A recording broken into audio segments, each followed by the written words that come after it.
the face staring back from your mirror wasn't entirely yours? What if the eyes you see aren't just reflecting light, but holding a secret, a dark, hidden truth that belongs to someone else? Imagine looking into your own reflection and seeing a flicker of a stranger, a shadow of a past you never lived, subtly influencing your every move. This isn't just about a haunted object. This is about identity stolen, reality warped, and a chilling game where the past is trying to trade places with your present. I thought I was alone in my new apartment, but what I found was a descent into a perfect crime, a terrifying truth, and a reflection that wants to wear my skin. Are you ready to look closely? Because once you see it, you can never unsee it.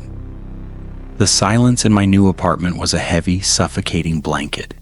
It was 3:17 p.m., and the afternoon light, usually bright, felt muted, as if filtered through dirty glass. I'd just moved in, craving solitude after everything. My name is Leo Thorne, and loneliness had become my closest companion. This new place, a small, forgotten apartment in a quiet corner of the city, was supposed to be a fresh start, a blank canvas for a life I hadn't quite figured out how to paint yet. Predictable, routine, the kind of day where nothing ever truly happens. But today, routine shattered. My gaze fell on it, the antique mirror. It stood propped against the far wall of my bedroom, a relic from the previous tenant. Or maybe it had just been left behind. It was tall, ornate, with dark, heavy wood, carved with swirling, unfamiliar patterns. The glass itself was old, cloudy in places, giving reflections a soft, slightly distorted quality. I ran a hand over the cold, smooth surface, feeling a prickle of unease. It wasn't the kind of mirror you'd buy. It felt old, too old. I leaned closer, examining my reflection. Tired eyes, a faint scar above my left eyebrow from a childhood accident, a tumble from a tree followed by a brief, disorienting blankness in my memory. Nothing out of the ordinary. Then it happened. A subtle, almost imperceptible flicker. I blinked. My reflection didn't. Its eyes remained open, staring back, for a fraction of a second longer than mine. My breath hitched. I blinked again, rapidly. My reflection mirrored me perfectly this time. Just tired, I told myself, a nervous laugh catching in my throat. New place jitters. But a cold dread was already seeping into my chest, a physical chill that had nothing to do with the air conditioning. It felt like something had shifted, not in the room, but in the reflection itself. I stared harder. My reflection was me. Yet there was something off. A fleeting expression that wasn't mine. A flicker of malice, or perhaps profound sadness, in its eyes, quickly replaced by my own neutral gaze. My stomach clenched. Contact? I murmured, almost to myself. The silence in the apartment was deafening, absorbing my voice. I felt my isolation grow, my paranoia bloom. My own past trauma, that fragmented memory, began to feel unsettlingly connected. Was my mind playing tricks? Or was this something intelligent? Something malicious? I reached out, my hand trembling, touching the cold glass. My reflection mirrored the gesture perfectly. But as my fingers met the glass, I saw it. A faint, almost imperceptible scratch, like a single thin hairline crack, running vertically down the reflection of my left cheek. I pulled my hand back, startled. My actual face was smooth, unblemished. I leaned in again, tracing the spot on the glass. Nothing. The glass was perfectly smooth. The scratch was only in the reflection. A sudden, sharp click echoed from deeper within the apartment, like a lock engaging on a door that was already closed. It was followed by a faint, almost imperceptible sound beneath the everyday hums of the building. A child's lullaby, faint, distorted, but unmistakably "Twinkle, Twinkle, Little Star." My stomach clenched, bile rising in my throat. My great-grandmother used to sing that to me every night before bed. It was our song. How could this apartment, this mirror, know that? A cold dread seeped into my chest, a physical chill that had nothing to do with the air conditioning. It felt like something was touching me, invisible fingers trailing down my spine. I grabbed my phone, my hand shaking so hard I almost dropped it. The plastic felt cold, slick with my sweat. I thumbed the flashlight on, its beam cutting a shaky path through the dim apartment. The lullaby seemed to hum in the very structure of the building. A silent scream. I crept towards the living room, every shadow suddenly a potential threat. My own reflection in the darkened window of the living room showed fleeting glimpses of what shouldn't be there. Faces, pale and distorted, pressed against the glass. Gone when I blinked. They were vague, just flashes, but I knew they were there. I knew they were watching. Back in the bedroom, the mirror stood silent, seemingly innocent. But as I approached, the light in the room flickered once, twice. In the brief moment of darkness, the reflection shifted. It wasn't me anymore. It was a gaunt, terrified face, its eyes wide with unspoken horror, its mouth open in a silent scream. It was gone as soon as the light returned.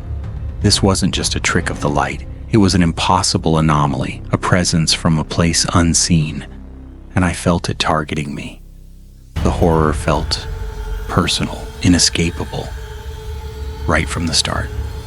I was alone with the ghost in the glass, and I knew, with chilling certainty, that this was just the beginning. The reflection's lips subtly parted, revealing a glimpse of teeth that seemed a fraction too sharp. It was trying to tell me something, or perhaps to invite me in. The faint scent of old roses and damp earth, the same smell from my recurring dreams, now filled the air. Now I'll deepen the fear, just as it deepened for me. The apartment, once my sanctuary, became a cold, echoing tomb. Every hum of the refrigerator, every distant creak of the old building seemed amplified, distorted, swallowed by the immense, oppressive silence that emanated from the mirror in my bedroom. That silence was heavy, suffocating, punctuated only by that faint, distorted lullaby that now seemed to play directly inside my head, a constant, maddening loop. My safe haven felt like a vast, empty stage for something truly sinister. I could almost feel its dark secrets breathing around us, secrets long trapped behind the glass. I tried to fight it, to avoid the mirror, even covering it with a sheet. Urge was relentless, a gnawing curiosity that pulled me back. Each time the reflection seemed to deepen, to grow more active. It would subtly influence my actions. A fleeting glance would show my reflection pointing to a forgotten item on my desk. I'd pick it up only to find a misplaced key, a half-written note. It wasn't just reflecting me, it was guiding me. But where? My past trauma, that fragmented memory of the childhood fall, began to feel unsettlingly connected. I had vague, unsettling flashes, a dark figure, a brief moment of silence, a feeling of being pushed. Was my mind playing tricks? Or was something truly infecting my mind, pushing me towards a horrifying revelation? I felt my isolation grow, my paranoia bloom. My only friend, Sarah, who lived states away, just sent automated texts now. My attempts to explain sounded like the ramblings of a madman. I was on my own. The manifestations in my waking life grew more brazen, more impossible. My digital clock on the bedside table, usually perfect, kept skipping. Not just seconds, but minutes. Always landing on 3:17, the exact time I first saw the glitch. It was like a cruel joke. A taunt from something playing with time itself. Whispers on the edge of hearing, too faint to form words. Yet somehow I knew they were my name. Leo? A raspy voice seemed to hiss from the glass. When I thought about smashing the mirror, my sleep suffered. Deep, heavy exhaustion would hit me, but the moment I closed my eyes, my mind raced, haunted by the memory of that unblinking reflection.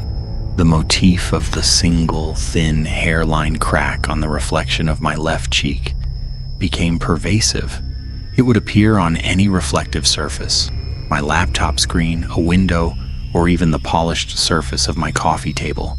It was a dark, constant reminder, a symbol of dread. I found an old, yellowed newspaper, clipping taped to the back of the antique mirror, tucked deep behind its frame. It was brittle, stained. The headline screamed, "Tragic Fall in Apartment 4B. Young Man Dies." The photo was grainy, but the face was unmistakable. A young man roughly my age with dark hair and a faint scar above his left eyebrow. The article detailed how he, a previous tenant, had died mysteriously from a fall down the stairs, ruled an accident. But a tiny handwritten note on the margin, almost invisible, read, "He was pushed." He saw it. The tension built slowly. Normal life twisted into something profoundly off or unnatural. The air in my apartment grew perceptibly colder when I was alone, especially near the mirror. My own reflection in the darkened windows of the apartment started to show fleeting glimpses of what shouldn't be there. Faces pale and distorted, pressed against the glass, gone when I blinked. They were vague, just flashes, but I knew they were there. I knew they were watching. The rhythmic ticking from inside the wall behind the mirror resumed. Always when I was alone, always closer to me, like something scratching to get out. This wasn't just a reflection playing tricks, it was psychological terror. Feeling of being watched, hunted, by an unseen force connected to that phantom death, growing stronger with every passing minute. I felt like a rat in a maze, and the walls were closing in. I could almost feel the presence of the lost, a deep, silent hum from inside that mirror. It was waiting. They reached directly for my face, their touch promising a fate worse than death, a direct connection to a 70-year-old crime. As the tendrils closed around my wrists, pulling me towards the gaping maw of the mirror, a faint whisper echoed from the depths of the void. "You pushed him. You always knew." My vision swam, the tendrils tightening, pulling me closer to the pulsing green light, and I could feel a cold, metallic taste bloom on my tongue, the taste of fear, something else, something ancient and unholy. The immediate horror found a resolution, but it was never peaceful. The shadowy tendrils didn't pull me into the maw. At the absolute last possible second, when their rotting grip tightened around my wrists and the stench of decay filled my lungs, the apartment building's fire alarm shrieked, an ear-splitting wail that ripped through the spectral vision. The green light vanished, the maw receded, and the tendrils snapped back into the mirror, which returned to its normal state, the terrifying overlay dissolving into the mundane. The overhead light flickered back on, revealing nothing but scattered dust and my own terrified reflection in the slightly clouded glass. Survival felt uneasy and incomplete, tainted by the horrors I witnessed, the crimes uncovered from the mirror's dark history. There was no true escape. The horror had simply changed form, found a new host. The chaos that followed was overwhelming. Neighbors streamed out into the hall, coughing and muttering about a false alarm. Mrs. Chen from downstairs was found crumpled outside her door, unconscious, a deep, perfectly rectangular bruise forming on her temple. They attributed it to a fall, a concussion in the chaos. They found no physical evidence of the maw or the tendrils, only the faint, lingering metallic tang of decay that quickly faded. Just me, alone, a single, chilling audio recording on my phone of the distorted whispers, accusing me by name. They thought I was having a breakdown, a delusion. They didn't understand, they couldn't. I felt a deep, profound sense of isolation, a terrifying realization that this horror was meant only for me. I tried to go back to my life, but it was impossible. The world looked different. The mundane became terrifying. Every shadow held a possibility. Every faint hum sounded like the resonance of the mirror. There was no true peace. The doctors cleared me eventually, attributing it to stress and trauma and extreme sleep deprivation. But the doubt lingered in their eyes. In my eyes, the dreams never came, but the chilling glimpses persisted, even in my waking life. I saw Mr. Thorne, the victim from the newspaper clipping, the real owner of the mirror, eternally falling down a dark stairwell. I heard his silent scream over and over, and then the final devastating twist. A revelation that shattered everything I understood about myself, the antagonist or the crime. Days later, back in my apartment, the hum persisted, a low, maddening thrum in my bones. I remembered the words. You pushed him. You always knew. My childhood accident, the fall from the tree, the blank spot in my memory. It wasn't an accident. I was in my grandfather's attic, playing. He'd found the mirror. He was looking into it, speaking to it. I was just a child, curious. I got too close. I saw something in the mirror. Something that wasn't him, something that looked like the reflection of the man from the newspaper. My grandfather, startled, pushed me. I fell. That brief amnesia wasn't from the fall. It was the memory being taken. I found it. Not a box, but a hidden compartment behind a loose floorboard in the attic, exactly where I remembered falling. Inside, not a journal, but a small, tarnished silver locket. It was cold to the touch. When I opened it, it contained not a portrait, but a tiny, faded photograph of a different man. My great-great-uncle Arthur Thorne, his eyes wide with terror, and beneath it, etched into the silver, a single chilling word, trapped. The original victim. The man from the newspaper, the previous tenant, wasn't the first. He was just the second. The mirror belonged to my family, and my great-great-uncle Arthur Thorne was the first one trapped. He had pushed my grandfather away from the mirror. I felt it then. The true horror. Not just a haunting. I wasn't just a witness, I was connected. My family wasn't just connected to the crime, they were complicit. My grandfather knew. He wasn't just an antique dealer. He was a collector of powerful, dangerous artifacts. He knew what the mirror was. He'd passed it on to me, not as an inheritance, as a burden, as the next victim. I was now irrevocably changed, becoming something monstrous myself, carrying the mirror's curse forward. A new form of torment. My survival is a new, inescapable form of torment. The cycle was not broken. It was merely transferred, and I knew with a chilling certainty that the true nightmare had only just begun. My reflection in the mirror, still staring back at me, subtly, almost imperceptibly, smiled. But it wasn't my smile, it was Arthur Thorne's. The hairline crack on its cheek, now glowing faintly green, seemed to deepen, extending across its forehead like a crown. I'll close with a powerful message, a final warning. that lingers with you long after the screen goes dark. A truth about humanity, tied to the mirror's dark secret. A truth that now owns me. Some reflections aren't just images. Some identities aren't meant to be stolen. I learned that as the cold hum of the glass echoed in my mind forever.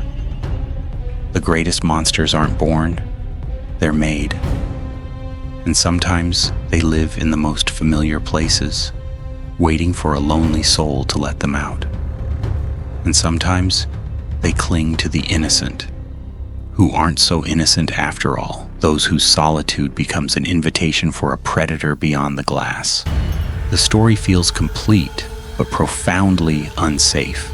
The horror isn't truly over, it's merely changed form, found a new victim, or left an indelible mark on the world. My world, my mind. I now live in a constant state of dread. Sleep is a luxury I can barely afford, plagued by vivid, terrifying visions of the apartment's dark stairwell, of Arthur Thorne's silent screams. I see his gaunt face pressed against the glass, his eyes wide with unending horror. I hear his frantic whispers, but they're no longer just from the mirror. They're from everywhere. The true horror lies in the psychological damage, the unraveling of my sanity, and the lingering sense of a world fundamentally broken by the events. The faint metallic tang of ozone and old blood now follows me everywhere, a low coppery aroma that only I can detect. It's a constant companion, an omnipresent reminder of the impossible, of the mirror's prison. It clings to my clothes, my skin, a macabre perfume of stolen identity. And sometimes, in the dead of night, when the city is quiet, I hear a faint, scratching sound from behind my bedroom wall, a slow, rhythmic scrape, like someone trying to get out, or in. I know it's still out there. Or maybe I know it's in here, inside me now, waiting for the full swap to unfold. The old auction records, the family ledger, the history of this apartment building. I've spent every waking moment trying to find more, haunted by the whispers. Is it a list of names? A record of every soul trapped within the glass? A key to break the curse? I don't know what it holds, but I know my reflection wants full control, and it wants me to give in. I'm just a pawn in a century-old game, a puppet pulled by unseen strings from beyond the glass, forced to become the reflection while the reflection becomes me. And sometimes I hear a new whisper from within myself, not my own voice, but a woman's, ancient and victorious, clear as day, right next to my ear. It asks, "Are you ready to switch?" I'm not ready, but I know I don't have a choice. The story ends, but the reflection lives on, and I'm stuck right in the middle of it. The mirror is not just glass, it's a doorway, and I am its new, unwilling gatekeeper, forever bound to its chilling depths. My eyes, wide and unblinking, stare back at me from every reflective surface, a chilling reminder that I am now the glitch in the mirror. The hairline crack on my own face, once only in the reflection, is now faintly visible on my skin, a permanent, glowing green mark.